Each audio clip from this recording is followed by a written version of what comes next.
नमस्कार।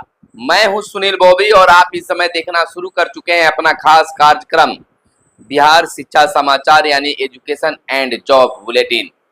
इसमें हम बातें करते हैं बिहार के नियोजित शिक्षकों, बीपीएससी शिक्षकों और तमाम तरह के शिक्षकों के साथ साथ विद्यार्थियों के लिए, छात्र छात्राओं के लिए क्या कुछ खबरें निकल कर आई है। तमाम खबरों से हम आपको कराते हैं अपडेट। बिहार शिक्षा विभाग की क्या है हाल और सरकार क्या सोच रही है शिक्षकों के प्रति, तमाम खबरों से हम आपको रूबरू कराते हैं। हम आपको बता दें कि एक बार फिर से बिहार के शिक्षा मंत्री सुनील कुमार ने एक बड़ा बयान दिया है। वह चौंकाने वाली बयान यह है कि 30 सितंबर तक बिहार के शिक्षकों के ट्रांसफर और पोस्टिंग का मामला क्लियर हो जाएगा, यानी अंतिम निर्णय ले लिया जाएगा।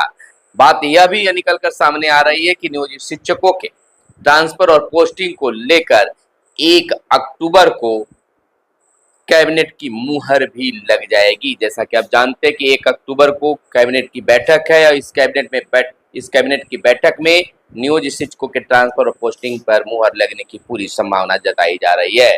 जैसा कि आप जानते हैं कि बिहार के नियोजित शिक्षकों को लेकर कई अपडेट सामने आ रहे हैं। बिहार के नियोजित शिक्षकों का ट्रांसफर और पोस्टिंग जल्द शुरू किया जाएगा।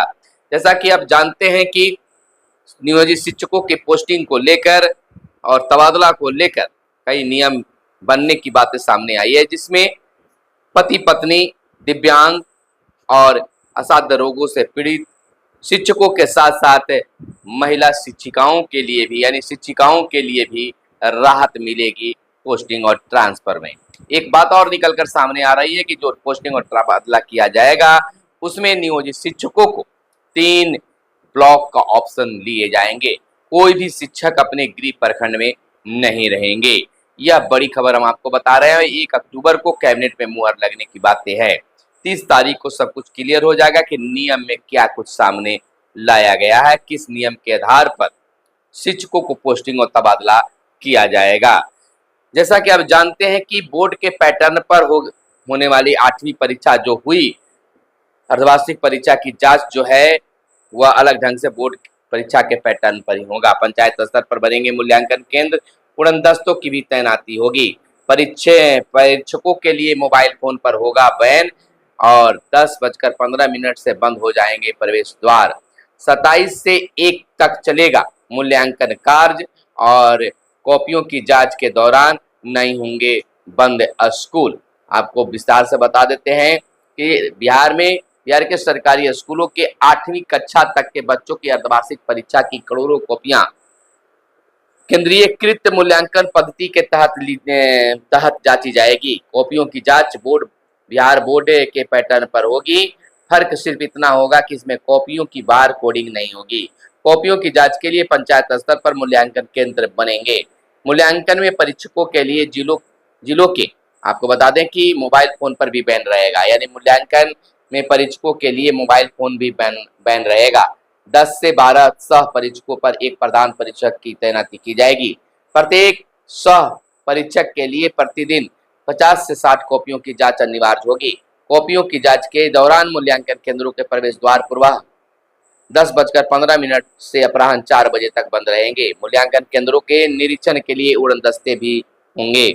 बिहार में 8वीं तक के बच्चों की अर्धवार्षिक परीक्षा की कॉपियों की जांच में ऐसी व्यवस्था पहली बार हो रही है। राज्य में 8वीं तक के बच्चों की अर्धवार्षिक परीक्षा 18 सितंबर से चल रही है। यह परीक्षा 26 सितंबर को समाप्त होगी। उसके अगले दिन 27 सितंबर से कॉपियों की जांच शुरू हो जाएगी। कॉपियों की जांच को लेकर कह सकते हैं कि कॉपियों की जांच शुरू की जाएगी और कॉपियों की जांच का कार्य 1 अक्टूबर तक पूरा करने का लक्ष्य रखा गया है। मूल्यांकन कार्य को लेकर राज्य शिक्षा शोध एवं प्रशिक्षण परिषद के निदेशक सज्जन आर द्वारा बीते मंगलवार को राज्य के सभी जिला कह सकते हैं कि जिलों के जिला शिक्षा पदाधिकारियों, जिला कार्यक्रम पदाधिकारियों, प्रारंभिक शिक्षा एवं एसएसए को निर्देश दिए गए हैं। इसके मुताबिक प्रत्येक मूल्यांकन केंद्र के लिए मूल्यांकन निर्देशक तैनात होंगे। परीक्षकों की नियुक्ति विषयवार होगी। मूल्यांकन निर्देशक द्वारा प्रेषित वर्गवार एवं विषयवार अंक पत्रक की सहायता से सभी विद्यालय प्रधान अपने शिक्षकों द्वारा प्रगति पत्रक एवं सतत मूल्यांकन पंजी का संधारण करेंगे। इस शिक्षा कोष पोर्टल के माध्यम से पहली से दूसरी कक्षा के बच्चों की मौखिक परीक्षा के प्राप्तांक को भी प्रगति पत्रक एवं सतत मूल्यांकन पंजी में ससमय संधारित करेंगे। यह कार्य हर हाल में 3 अक्टूबर तक पूरा किया जाएगा। 5 अक्टूबर को हर प्राइमरी मिडिल स्कूल में शिक्षक अभिभावक गोष्ठी होगी, जिसमें अभिभावकों को उनके बच्चे की प्रगति की जानकारी देने के बाद प्रगति पत्रक को उनसे वापस लेकर प्रधानाध्यापक जो है उसे सुरक्षित रखेंगे, ताकि वार्षिक परीक्षा के बाद छात्र छात्राओं को प्रगति पत्रक दिए जा सके। प्रधान परीक्षकों की नियुक्ति वरीयता के आधार पर होगी। कॉपियों की जांच में स्वपरीक्षक लाल और प्रधान परीक्षक हरा इंक का प्रयोग करेंगे। मूल्यांकन के बाद कॉपी के दाहिने तरफ अंक लिखेंगे। कुल अंकों का योग पहले पन्ने पर होगा। ई शिक्षा कोष पोर्टल पर प्राप्तांक की प्रविष्टियां डेटा एंट्री ऑपरेटर से कराई जाएगी। तो इस तरह से बहुत बड़ी इस बार की तैयारी है। वहीं आपको बता दें कि बिहार में 60,000 शिक्षकों ने बनाई ऑफलाइन हाजिरी। शिक्षा विभाग की ओर से शिक्षकों के लिए ऑनलाइन उपस्थिति अनिवार्य कर दी गई है, लेकिन आए दिन इससे परेशानी होने के कारण हजारों शिक्षक हाजिरी नहीं बना पा रहे हैं। विभाग की ओर से ऑनलाइन हाजिरी में कह सकते हैं कि ऑनलाइन जो हाजिरी है अटेंडेंस के ऑनलाइन हाजिरी अटेंडेंस के लिए शुरू ऐप प्रणाली का सर्वर बीते मंगलवार को पूरी तरह से फेल रहा। इस कारण भागलपुर समेत पूरे प्रदेश औरंगाबाद गया सभी जो है उपस्थिति बनाने में दिक्कत हुई और लोगों ने ऑफलाइन हाजिरी बनाई। तो इस तरह की टेक्निकल दिक्कत होने के कारण शिक्षक परेशान हो रहे हैं। इसमें विभाग को पहल करनी चाहिए। इधर स्कूलों में बच्चों की बेहतरी के लिए लगेगी अब चौपाल। बच्चों के प्रोजेक्ट बेस्ड लर्निंग कार्यों को देखेंगे अभिभावक। 28 सितंबर को लगेगी शिक्षा चौपाल राज्यभर के स्कूलों में। आपको बताते चले कि राज्यभर के सरकारी स्कूलों में बच्चों की बेहतरी, शिक्षात्मक विकास और उनकी प्रगति के लिए रणनीति बनाने के लिए 28 अक्टूबर को शिक्षा चौपाल लगेगी।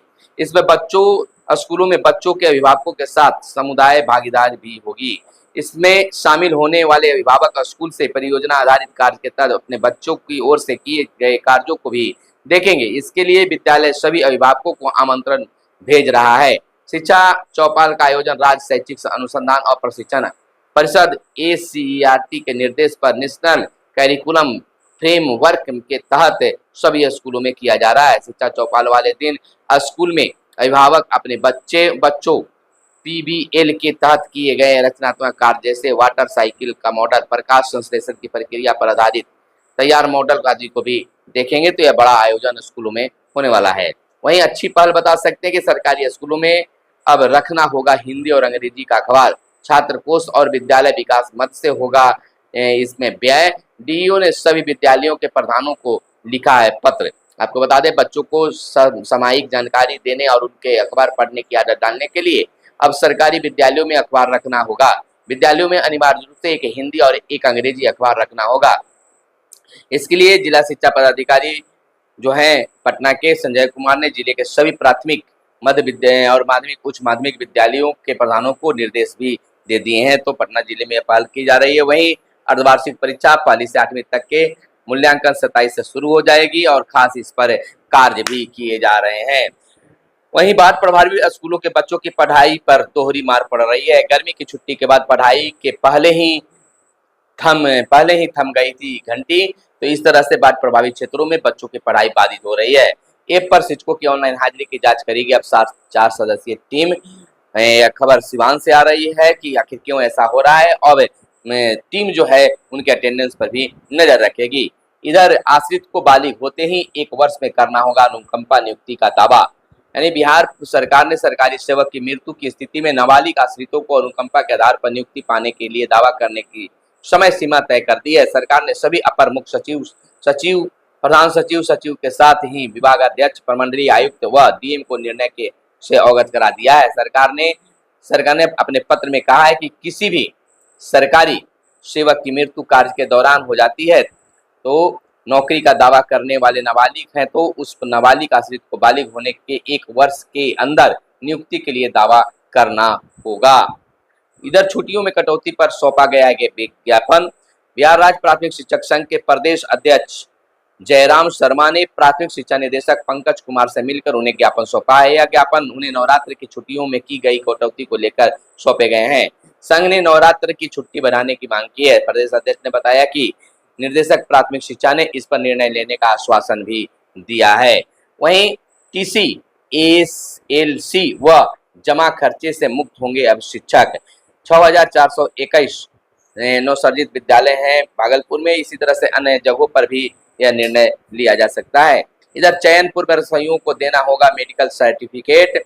स्वस्थ स्त्री या पुरुष ही रसोईया सहायक रूप में मान्य होंगे, यानी कि स्कूलों में बच्चों की नामांकन संख्या के आधार पर होता है चयन। 500 छात्राओं पर 6 फिर 800 तक के एक अतिरिक्त मिलेगा, यानी जहाँ 500 बच्चों की संख्या है वहाँ उतना रसोईया रहेगा। नवोदय में प्रवेश के लिए पंजीकरण की 7 अक्टूबर तक लिए जाएंगे, यह एक डेट की बात आई है। वहीं सरकारी स्कूलों के दिव्यांग बच्चों के लिए चलेगा ब्रिज कोर्स। बच्चों को बांटे जाएंगे सहायक उपकरण। प्रशिक्षण स्थल पर चयन कर मुख्यधारा से जोड़े जाएंगे दिव्यांग बच्चे। तो दिव्यांग बच्चों के लिए यह सरकार की एक बड़ी पहल मानी जा सकती है। इधर अक्टूबर से शिक्षकों के ऑनलाइन हाजिरी से वेतन का होगा भुगतान, यानी कि सरकारी स्कूलों में पदस्थापित शिक्षकों को ई शिक्षा कोष पोर्टल पर बनाई गई ऑनलाइन हाजिरी के आधार पर 1 अक्टूबर से वेतन का भुगतान होगा। अभी भी शिक्षकों की हाजिरी ई शिक्षा कोष पोर्टल पर ऑनलाइन बन रही है, लेकिन अभी तक या ट्रायल में है, लेकिन अभी तक है जो ट्रायल में आगे नहीं रहेगी। इसलिए ऑनलाइन हाजिरी के अलावा रजिस्टर पर बनाई गई हाजिरी के आधार पर ही अभी तक वेतन भुगतान हो रहा है, लेकिन 1 अक्टूबर से हर हाल में ऑनलाइन हाजिरी के आधार पर ही भुगतान होगा। इस संदर्भ में बातें सामने आई है। वहीं बिहार कैबिनेट की बैठक एक होगी। मंगलवार को होने वाली बिहार कैबिनेट की बैठक अब 1 अक्टूबर को होगी। मुख्यमंत्री नीतीश कुमार 20 दिन बाद कैबिनेट की बैठक करेंगे। 1 अक्टूबर को होने वाली इस बैठक में कई महत्वपूर्ण फैसले लिए जा सकते हैं। मिली जानकारी के मुताबिक शिक्षकों के ट्रांसफर पोस्टिंग की नई नीति पर मुहर लग सकती है। इससे पहले 10 सितंबर को कैबिनेट की बैठक हुई थी। कैबिनेट सचिवालय ने सभी मंत्रियों को 1 अक्टूबर की बैठक के लिए सूचित किया है। अगली बैठक कई मायनों में महत्वपूर्ण मानी जा रही है। तो इस तरह से नियोजित शिक्षकों के जो ट्रांसफर और पोस्टिंग की जो नीति है उस पर कैबिनेट में मुहर लगने की संभावना जताई जा रही है। तो यह थी आज की महत्वपूर्ण खबरें जो आपके लिए काम की खबरें हो सकती है। फिर मिलते हैं अगले वीडियो में, तब तक के लिए दीजिए इजाजत। जय हिंद, जय भारत, वंदे मातरम।